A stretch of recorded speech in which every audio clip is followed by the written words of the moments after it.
So despite the fact that I have spent 20 winters in Courchevel, here are 5 things I hate about Courchevel. Again, maybe hate is a little too much of a hard word.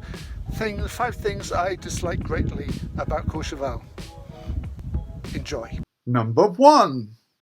About 7 years ago, the boutiques moved into Courchevel.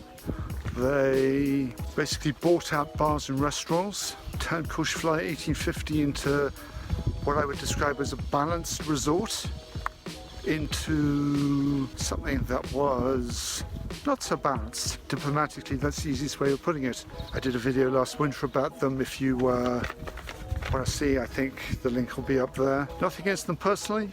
Number 2. I think, along with most people, really don't like the big apartment block complexes that sprung up in the 70s. For want of a better word, ugly. Luckily, Courchevel doesn't have that many of them. But what it does have are club hotels that are, again, these ugly ass hotels that are the timeshare apartments. And luckily, they are in the process of being knocked down, which is a good thing. Unfortunately, when you drive into 1850, the first thing you see on the right-hand side is a dirty great club hotel. You know, starting to look a little rough around the edges. If you wanted to make a good impression as soon as you arrive in resort, that really isn't it. Number 3.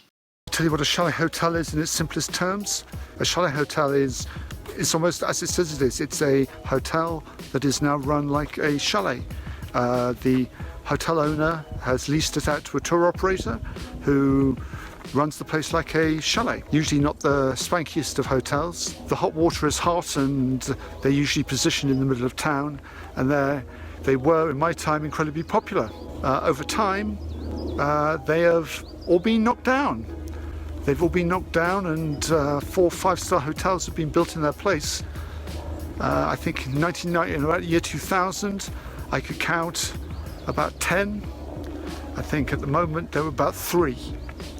And basically, if anybody ever asks why there are less English people going to Courchevel, less chalet hotels. Period. Number 4.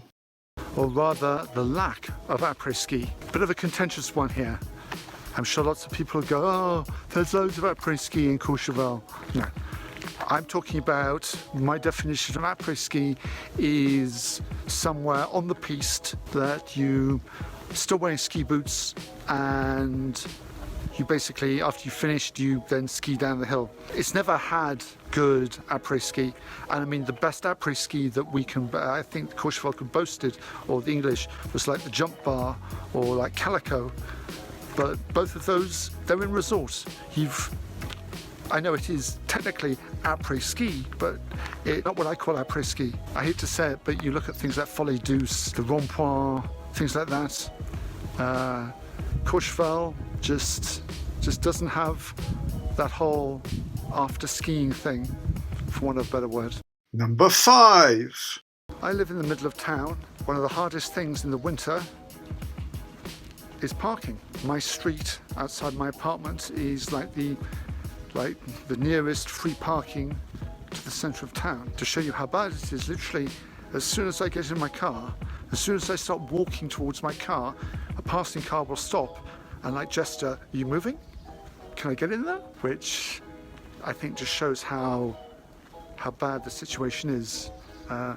When I first started coming here, I rented a space in an underground car park. It wasn't cheap, but it wasn't expensive either. And whenever I went there to like book a place for the entire winter, the hotels had already come in and booked most of the spaces. So if I had waited around a week or 2, I wouldn't have got a space, I don't think. Couple that with the snow clearing, and really there's a constant battle between, you know, the fourrière towing your car away and just trying to find somewhere where you can put your car for a week. Put it this way, at the moment, if I wanted to park my car in like the underground car parking in 1850, it would cost me more than my lift pass. Absolutely crazy. It would cost me more actually than my car is worth. But then again, I have an old car. I would like it if there was more things done. I would actually like it that when people started building stuff in the 60s and 70s, that they included underground parking as part of their designs. Only now do companies start thinking about that stuff. So there were 5 things that I hate about Courchevel. Do you agree with me, disagree with me? Leave your comments down below. And as always, like, subscribe and comment and share all this stuff and support the channel. And on that, ciao.